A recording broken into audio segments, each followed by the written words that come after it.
Good afternoon, everyone. Hope you're having a great summer so far. My name is Brittany Minoff. I am the communications manager at the New York City Hospitality Alliance, and I want to welcome you to our webinar of reminders and resources offered for restaurant and nightlife operators. So the New York City Hospitality Alliance works very closely with all these groups here, and they are doing some great work out here helping our agency. So we have a lot to go over today.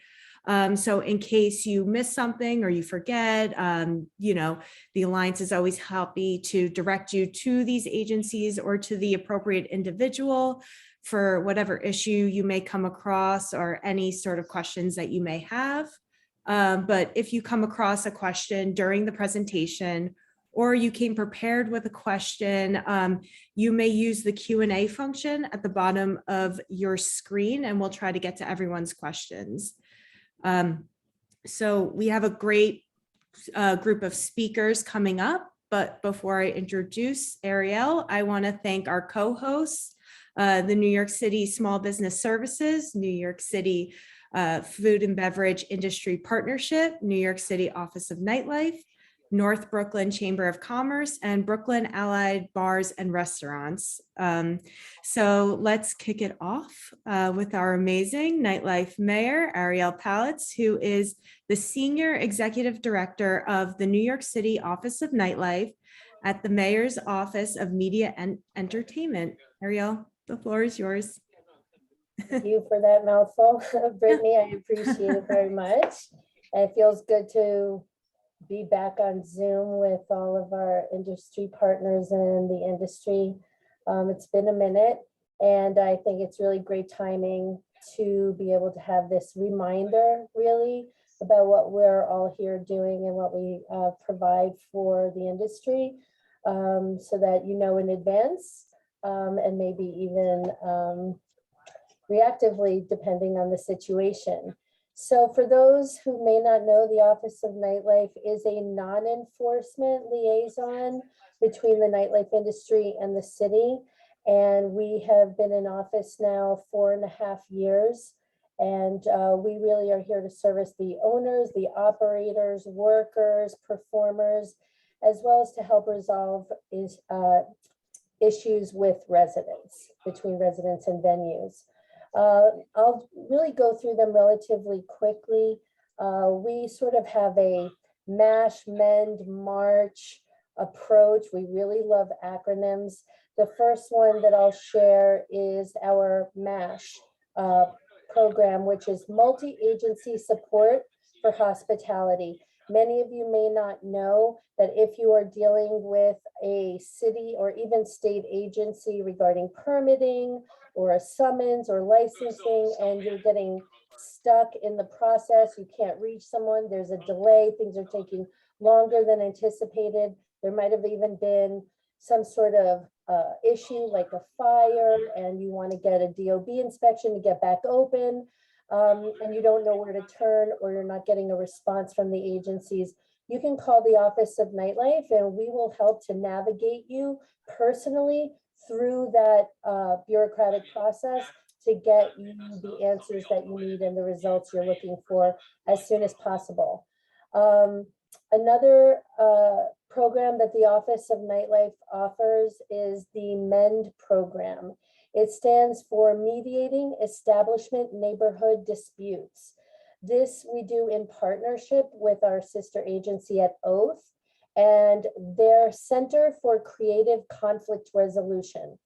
So the conflicts we're helping to resolve are with your upstairs neighbor or across the street or next door that may be calling 311 chronically, anonymously.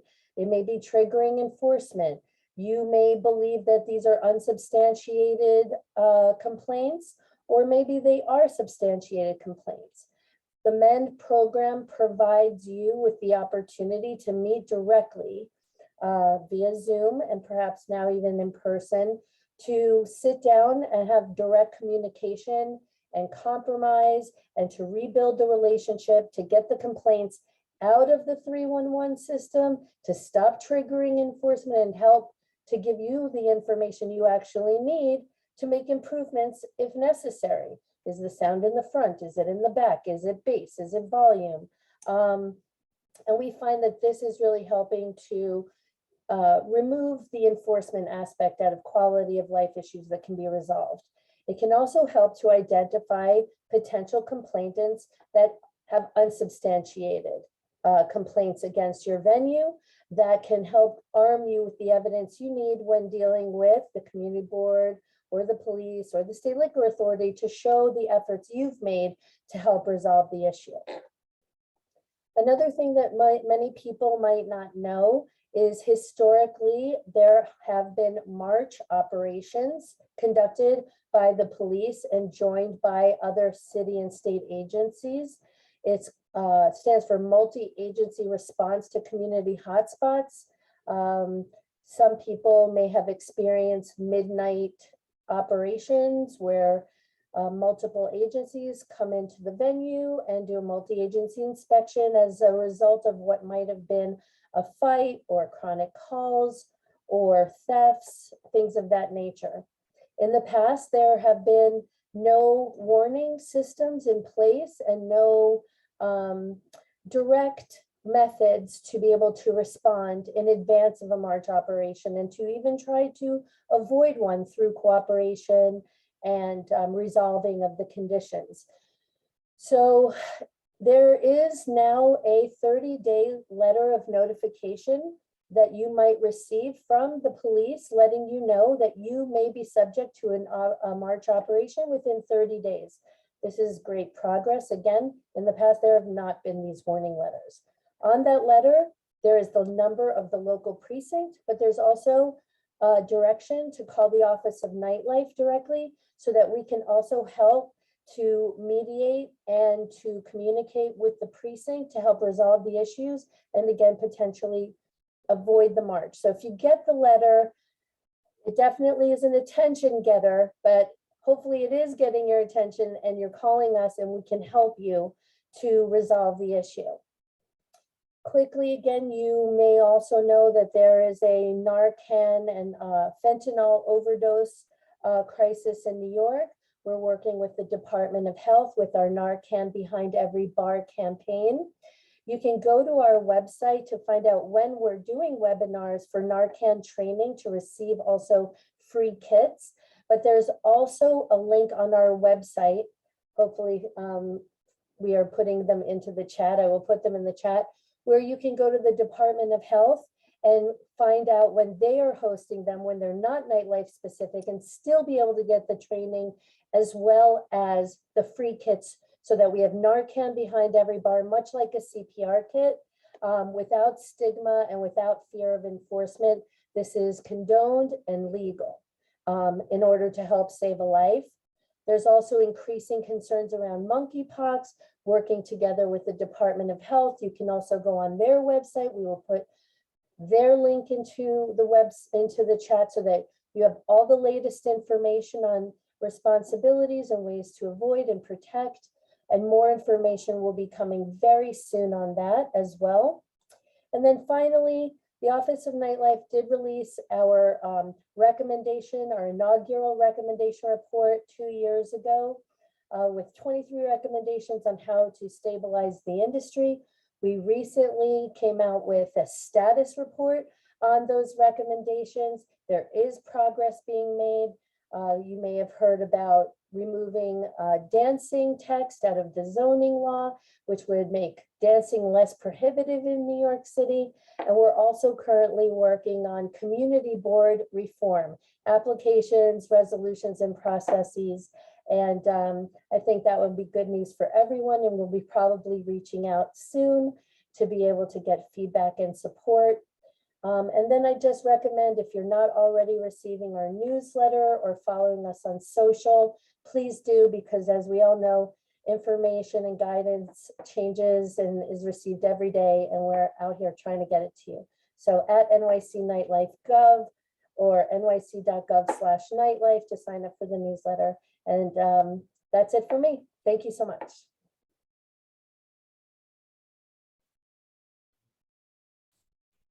Thank you. Now we'll go to Stephen. Hey all, thanks so much for taking the time to join us today. We are here for you, but it doesn't really help if it falls on deaf ears. So we're thrilled that you all took the time out of your days to join us. My name is Stephen Picker. I'm the Executive Director of the Food and Beverage Industry Partnership that sits within the New York City Department of Small Business Services.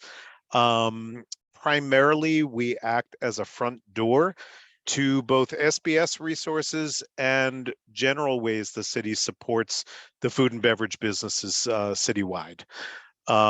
Secondarily, and almost more importantly, we work to develop long-term strategies to guide city investment in the ways that it can and should support the city's food and beverage industry, an industry that's vital, obviously, to the city's economy. We work really hard to generate conversation and collaboration among all stakeholders in the city's food and beverage sector, and that includes the 24,000 plus owners and operators of the city's restaurants and bars, service providers, training and education leaders, community organizations, city agencies, obviously, and many others. And I want to give a special shout out to our Small Business Resource Network colleagues, many of whom are on this call. We're also working to identify your shared priorities and to develop unified messaging to best represent the interest of New York City business owners and operators. We're here to develop strategies and long-term solutions to address challenges you face. An example of that is the First Course NYC Line Cook Training Program, which was developed specifically in response to the ongoing talent shortage in restaurants. We work with our SBS colleagues and other city agencies to ensure that clear guidance and information reaches the 24,000 plus businesses spread across the 5 boroughs. I would advise all of you to go to our website, which is foodandbeveragenyc.com, to get more information about who we are, what we do. You can sign up through that website for our monthly newsletter, which provides industry updates and information critical to your success and critical to your successful interaction with the city agencies that you have to deal with on a daily basis. I'm proud to work with the two SBS colleagues who are with me on this call today, who will be presenting to you specifically about the products, services, resources, and supports that SBS offers. So I'm going to kick it over to Meredith Weber, the Executive Director of our Business Outreach and Operations. So Meredith, take away, and thank you all again. Wonderful. Oh, yeah. Thank you so much. It is great to be here. And yeah, I echo Ariel's comments. It's good to be back on a webinar with this group. I think the last time was probably like deep into the pandemic, and so it's good to be back kind of on the other side. But today I just wanted to quickly go through some of the resources that are available through the Department of Small Business Services that can help your business. I'm more of a visual person, so if I can, I'm going to try to share my screen. Let's see if this works. Are you able to see the deck? And let me. Great. Here we go. So I'll just quickly go through the various resources that may interest you in terms of how the city can help you grow and operate your business. So just a quick introduction. We're the Department of Small Business Services. We're here to help unlock economic potential, and that's by connecting New Yorkers to good jobs, creating stronger businesses, and building thriving neighborhoods. Oftentimes we're confused with Small Business Administration, which is a federal agency. So the Small Business Services is a city agency. We have business solutions centers that are located across the 5 boroughs. At these centers, you can make an appointment to talk through a variety of free services. So that might be anything on this slide, business courses, legal assistance, help navigating government, financial assistance, recruitment, MWBE certification. And we'll talk a little bit more in depth about each of these services. But again, all of this is free and available in each of the 5 boroughs. So we'll start with financing, because we know that financing is a top need of many small businesses across the city. We have a team of financial experts who can talk to you one-on-one about your unique needs that you may have for your business, help connect you to the appropriate financing product, and help you apply if you need that level of assistance as well. We work with more than 40 lenders, so there's a variety of options that may be a good match for your particular needs. I will highlight one program that has recently had some changes that may be of interest to this group. If you're aware of the COVID-19 pandemic small business recovery grants through New York State, they've changed the requirements last month that businesses no longer need to demonstrate a positive net profit on their 2019 business return. So it opens that program up to some businesses that may have been excluded previously. If you already applied for that grant, you don't need to reapply. The state will reach out to you if you're now eligible with this change. And if you haven't applied because that was deterring you, then definitely encourage you to look into that grant program. And if you wanted to connect with our financing experts, you could look at nyc.gov/financing assistance to make that appointment.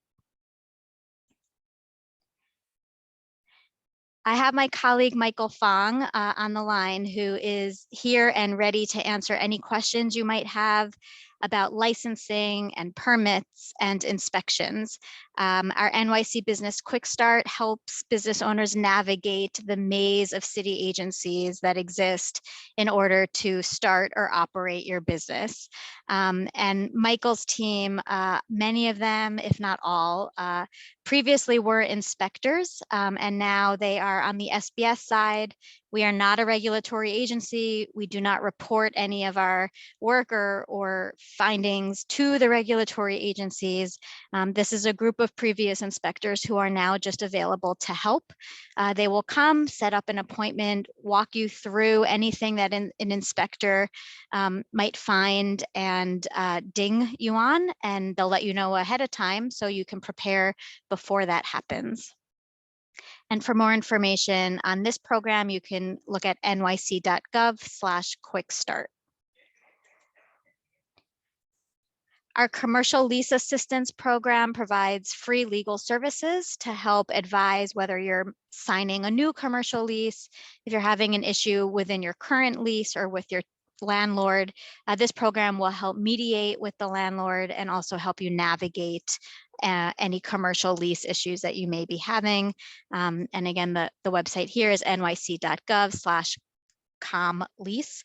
I should also say, I will share this deck after the presentation, so you don't have to memorize all of the links. If you're a minority or women-owned business, you are eligible to certify as a minority or women-owned business. And this means that you can get priority access to local contracting opportunities. To qualify, a business must be in business for at least a year and at least 51% owned by a woman or a member of an eligible minority group, which includes Asian Pacific, Asian Indian, Black, or Hispanic New Yorkers. Once you're certified, you will have priority access to government contracts and also services to help you win those contracts. So technical assistance is available to help you think through how to bid on contracts, how to find those contracts.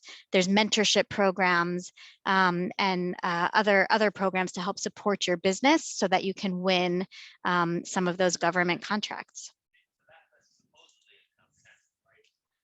Our BNYC initiative is specialized and customized for Black-owned businesses. It creates special programming, networking, and mentorship opportunities for Black entrepreneurs in order to help close the racial disparities gap that we know exists in New York City through entrepreneurship. And our We NYC program creates a community for women entrepreneurs, similarly with mentorship, networking, and other programs that we heard from women-owned businesses are particular challenges for that group. There are incentives available, cost savings incentives for eligible businesses, and there's a variety of different incentives that are available. Through SBS, we focus on energy cost savings, which primarily helps businesses that might be relocating outside of Manhattan or renovating, and there may be opportunities to lower your energy costs. The website for that is nyc.gov/business incentives. We're all just coming out of the pandemic, so I think emergency situations are fresh on our minds. We have a BPrep program, which helps your business prepare for any future emergencies. This is contingency planning and just thinking through how to keep your business open through an emergency, whatever that might look like. Who knows in New York City what comes up, but this helps you plan to avoid as much business interruption and loss of inventory as possible. In the event that you are not prepared or something unexpected happens, we do have an emergency response unit that will come out, help you navigate any insurance needs, help connect you to any organizations that might be able to help. Once it's safe, they can help advise you on how to retrieve any important documents or remaining inventory. And you can find out more about that at nyc.gov/businessprep. We have a variety of online business education opportunities, anything from marketing to financial planning, MWBE certification. There's a variety of topics that are available online. So you could visit our Eventbrite page through nyc.gov/business courses. Lastly, you don't have to remember everything I said. You can just go to our business portal, which has all of these services in one spot. It also allows you to apply or renew for certain licenses, pay for violations, and provide a one-stop shop for many of your business needs. And you can access that at nyc.gov/business. And we're going to open it up to questions now. I hope you will definitely utilize the experts on the line that we have today for any of your questions. But if something comes up after today's call, you can always reach out to us on our hotline, which is 888-SBS-4-NYC. And so with that, Brittany, we can answer any questions.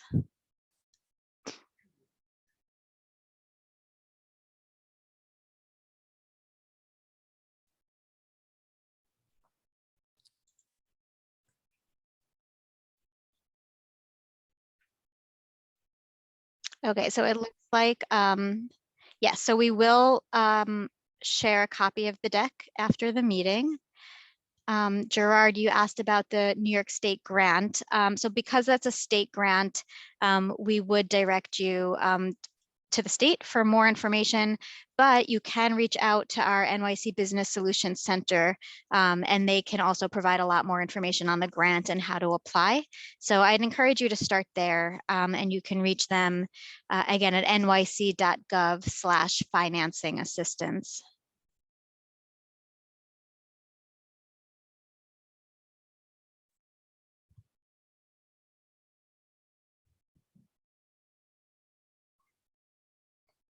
I guess here, let's go through some of these questions.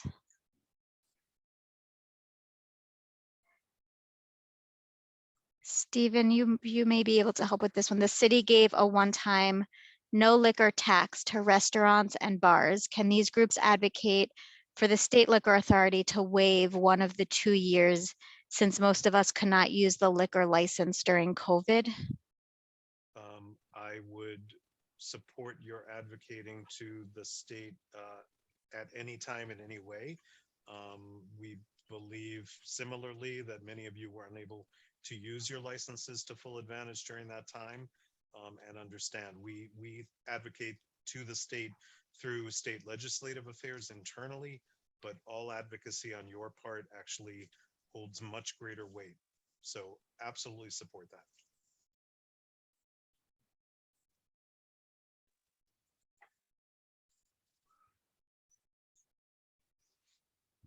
Stephanie, you asked if a female-owned business, but at 50%, are there any opportunities? I believe it has to be majority owned by a woman, so it would have to be 51% in order to be eligible for MWBE certification. But that doesn't mean that you can't sell to government not as an MWBE. So, you know, there are opportunities to bid on RFPs, but it does need to be majority owned by a woman or a minority in order to certify as such.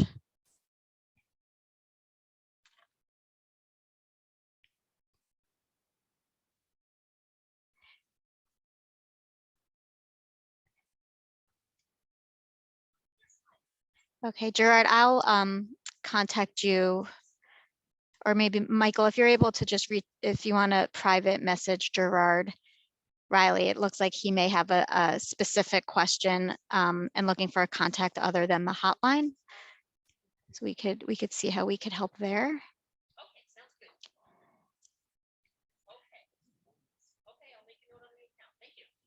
Okay, Miguel is asking, sales tax collection can be a cash flow burden given the cost of debit and credit card processing fees. Has there been any advocacy towards removing or increasing the state $200 cap on the sales tax collection credit?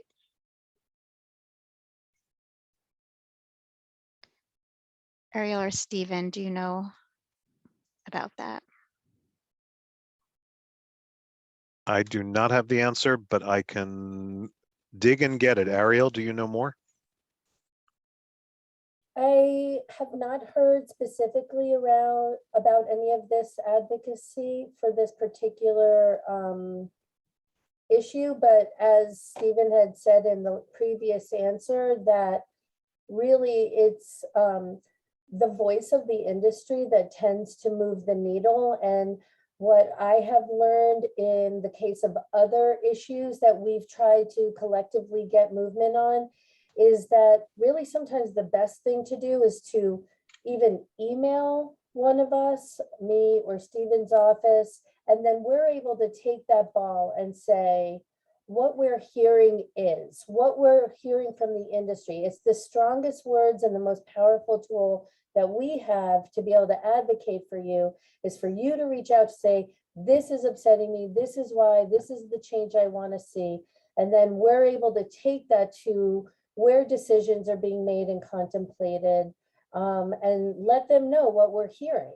And that's really sort of how to get the ball rolling when it comes to that. Nobody really cares directly what we have to say, but we're the messengers for what you have to say. And so that's the best way to utilize these offices, is to be your voice, but you have to let us know in writing, and then we can start that conversation and advocacy.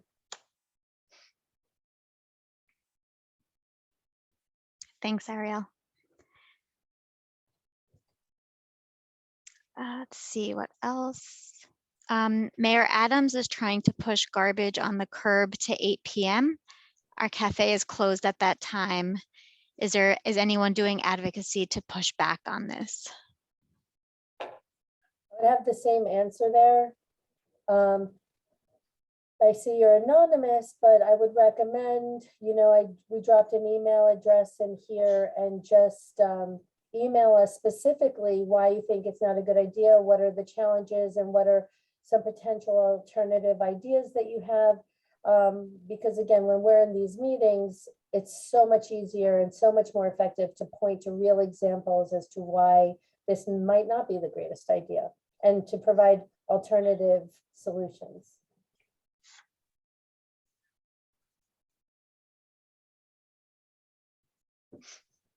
And then we have one from Drew. If you're not typically in the business of receiving city contracts, are there still benefits to registering as a minority or woman-owned business? That is a good question. I would say potentially it could be, for marketing, if people are looking to support certified women and minority-owned businesses, you could use it, for that. There are certain programs that are only offered particularly through SBS or through the city for certified minority and women-owned businesses. So you may have access to additional programming if you're certified. There's a directory of certified minority and women-owned businesses that, maybe not only government agencies are looking at, but it could be the private sector, or anyone else who might be looking for goods and services and they want to support women and minority owned businesses. So it's just another marketing tool to have your business available and findable on this directory. So I would say, yeah, there are benefits potentially to certifying, even if you're not necessarily going to compete for government contracts.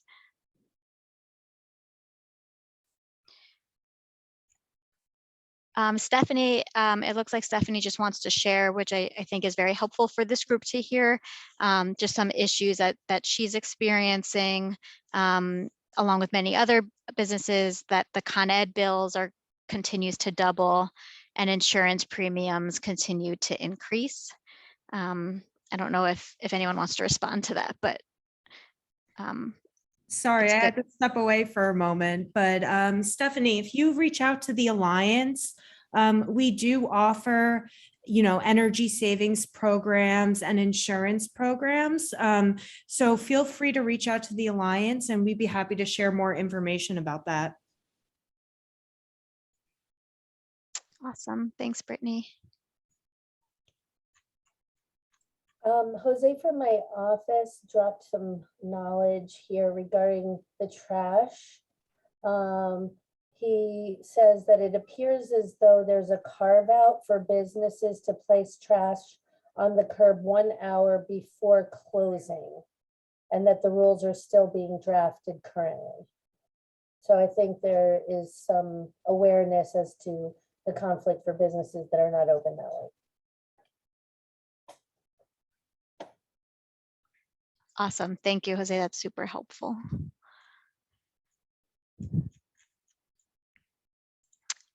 It looks like that's all the questions we have, but I think I will just, I don't know where did this go? There was,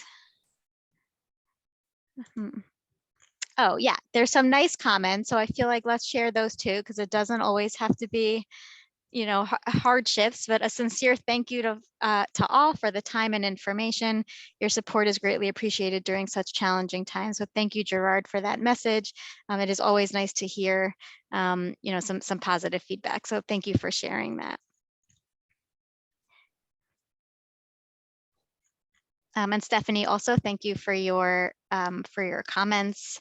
Thank you, and Jose, always super helpful. So awesome. So thank you all. We can stay on the line, I think, for a little bit longer, in case any questions come up. I know we had been talking, Stephen, you had been mentioning that you've been hearing some questions just on the status of the open restaurants program. If you want to just proactively answer that in case it's on anyone's mind. Yeah, sure. It's a really confusing time we're in at the moment. This temporary emergency program that started in the midst of the pandemic is no longer feeling temporary or emergency to many people. We obviously still believe that it has incredible value to the industry in New York City and want to see it continue. There is every intention of the city continuing it to permanency.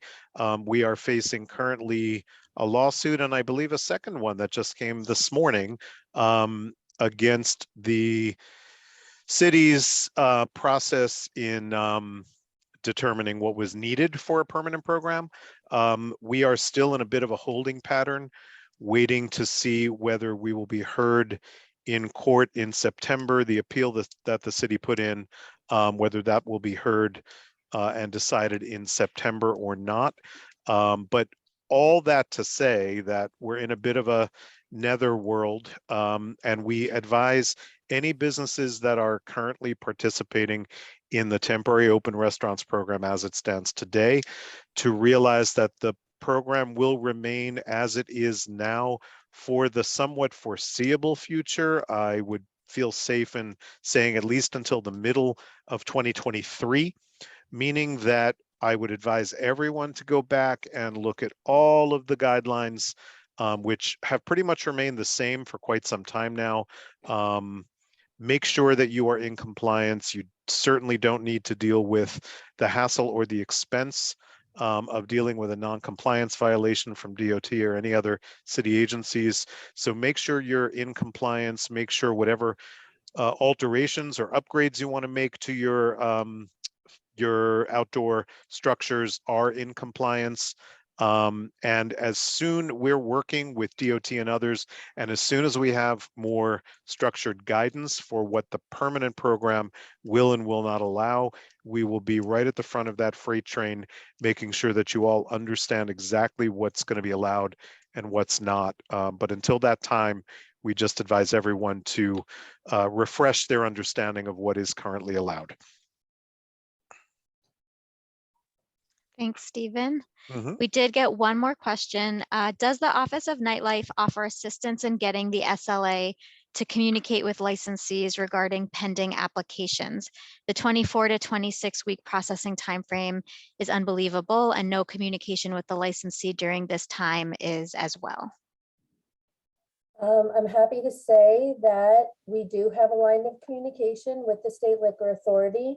The Office of Nightlife has a dedicated nightlife interagency working group. We meet every 6 weeks with all city as well as state agencies to discuss nightlife related issues. And we do have a point of contact there. So you're also welcome to email us to inquire about your application, where it is online, what might be missing, so that we can try to expedite the process so you're not waiting months for something to tell you that you have things missing in your application and then have to resubmit it. So when you do that, if you do that, please provide the application, the application number, the DBA of the business address, and contact information so that we can provide as much information to them so that we can get the answer back to you as soon as possible.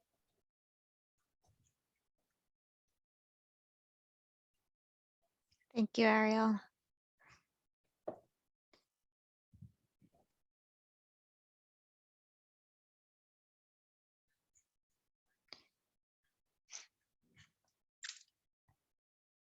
And I want to, if we have a little bit more time, just Michael, if there's anything you want to add in terms of, some of the most common violations that you see, and how businesses can avoid them.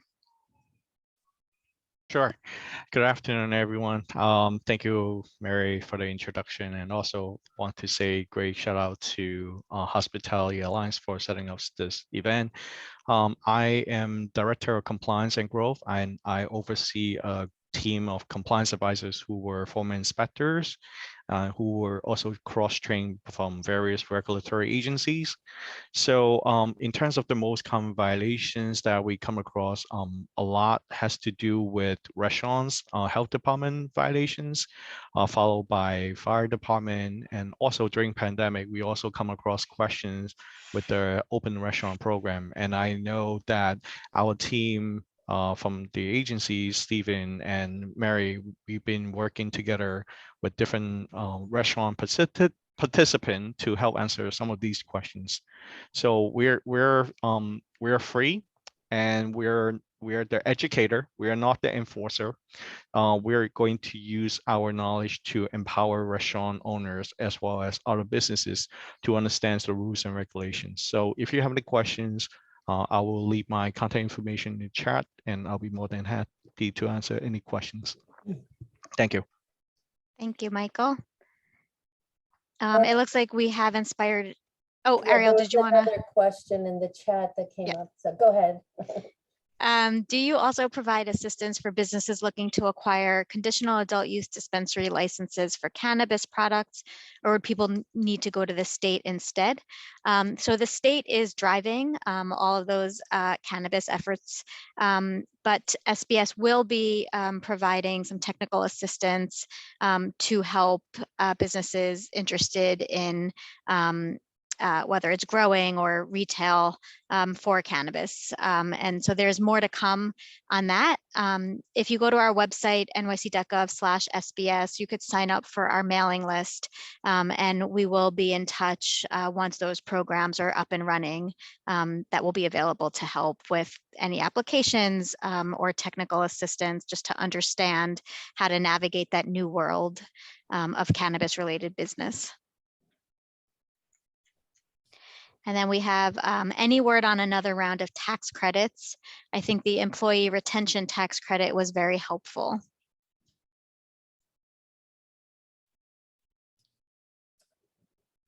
This may also sort of relate to another question that actually Jose got directly into his chat, which was a question about funding that and the ability to access the state funding. That it says, I noticed they finally removed the net profit requirement, which you mentioned, which is good, but we are also disqualified if we already received grants.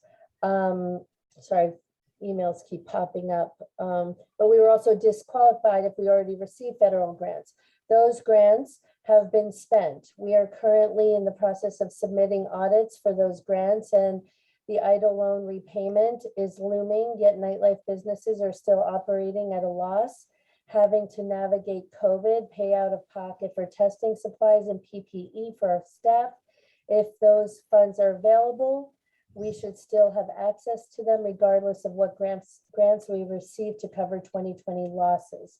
So perhaps someone else has another answer for this, but my answer to that would be the same as the writing this in an email form to us, so that we can let city, state, federal government know what we're hearing from the industry, and to have that consideration be part of the conversation. I would only add that it's clear that a certain party has blocked any additional federal aid to restaurants and others. So at the moment, Congress has no future plans to provide that aid. But squeaky wheels get the oil.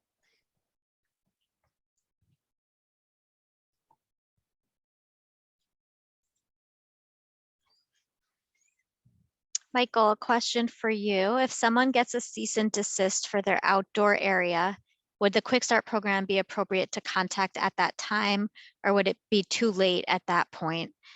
Also, would it matter which agency the cease and desist letter comes from in terms of the assistance available and getting it resolved? Sure, I can answer this question. So if anyone who receives cease and desist letter from Department of Transportation Department regarding the outdoor area, I think the first course of action would be contact SBS directly through the hotline that we provided, so that our point of contact will assign you with one of their compliance advisor, and then we will come to your business to assess the situation, because sometimes cease and desist order could be on case by case basis, and each one of the case would be very unique. So it will be best to schedule an appointment with one of our advisors, so that through the site assessment, they can provide their additional guidance to help with their compliance piece. I will add that currently, the approach with the cease and desist letters is typically another step in the process and trying to get the business to pay attention to some non-compliance issues that may not have been paid attention to through previous notifications. It doesn't necessarily mean that I probably shouldn't go out on a limb and say this, but the notification will give you 24 hours to cease and desist. Take it seriously. Address the issues that are listed. If you are not clear on the issues listed in the cease and desist, then absolutely reach out to our teams. But I don't think you need to move forward, at least at the moment, assuming that you have only 24 hours. But not to say do not take it seriously. I'd also say Office of Nightlife is also always available as well to assess what your letter means, what might be the next course of action, and to contact Department of Transportation as well.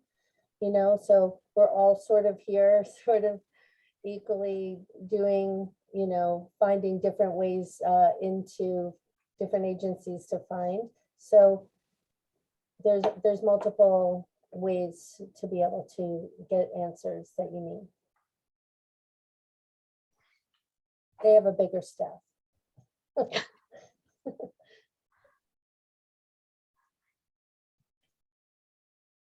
All right. Well, I think we've answered all of the questions that were posed. Thank you, everyone, for asking those questions.